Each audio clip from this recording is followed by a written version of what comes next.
நேற்று தமிழக சட்டப்பேரவை தலைவர்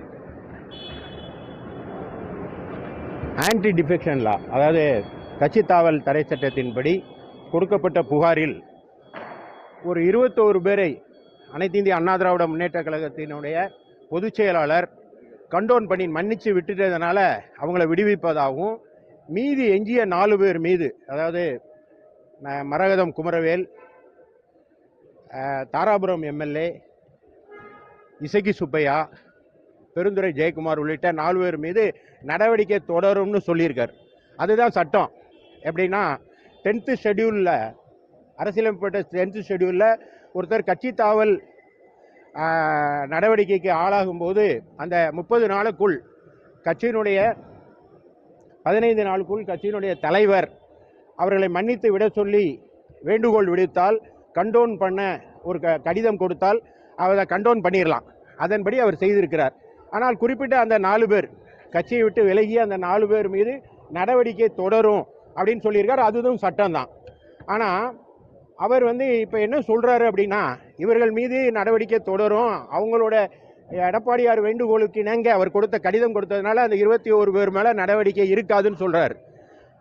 அவரே தொடர்ந்து சொல்கிறாரு, அதிமுகனுடைய தலைவர் யார், கொறடா யார் என்பதை இன்னும் முடிவு செய்யலைன்னு சொல்கிறாரு. அது எப்படி அப்படி சொன்னார்னு தெரியல. இப்போ எடப்பாடியார் கடிதம் கொடுத்ததுனால மன்னிச்சிட்டேன்னு சொன்னால் அவர் தானே தலைவர். 10th ஷெட்யூல் படி அவர் தானே தலைவர். ஒரு 10th ஷெட்யூல் என்ன சொல்லுது அப்படின்னா, ஒரு அரசியல் கட்சி அப்படிங்கிறது பார்ட்டி, அதாவது அந்த தாய் கட்சி தான் அரசியல் கட்சியுடைய கட்சி, அரசியல் கட்சி, பொலிட்டிக்கல் பார்ட்டி. அப்போ பொலிட்டிக்கல் பார்ட்டியோட தலைவர் யார்? எடப்பாடியார்.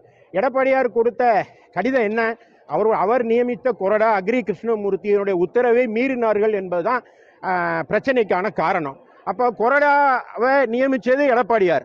அப்போ எடப்பாடியார் கொடுத்த கடிதத்தில் மன்னிப்பு வழங்கி விட்டேன் என்று சொல்லுகிற சபாநாயகர் இன்னும் தலைவரையும் கொறடாவையும் யாருன்னு முடிவு பண்ணலன்னு சொன்னால் அவருக்கு ஒன்றும் சட்டம் தெரியலன்னு அர்த்தம். அப்படி இல்லைன்னா தெரிந்துக்கிட்டே தெரியாத மாதிரி அதிமுகவை வம்பில் இழுத்து விடுறதுக்கான வேலையை பார்க்கிறார்.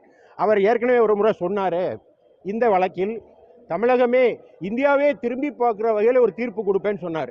அவர் திரும்பி பார்க்க வச்சாரோ இல்லையா, அண்ணாந்து பார்த்து கொண்டிருந்தார்.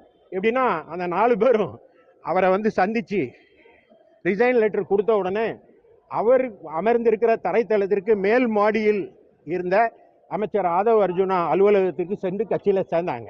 அப்போ அண்ணாந்து பார்த்தார். நான் என்ன சொல்கிறேன்னா, சபாநாயகர் இதில் உடனடியாக தீர்ப்பு கொடுக்கணும்.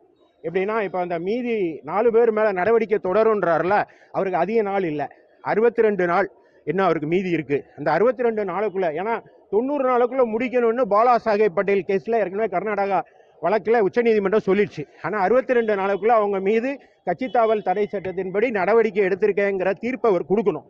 இல்லைன்னா அவர் ஏற்கனவே சொன்னார்ல, திரும்பி பார்க்குற வகையில் தீர்ப்பு இருக்குன்னு, நீதிமன்றத்தில் தமிழக சட்டப்பேரவை தலைகுனிகிற நிலை ஏற்படும்.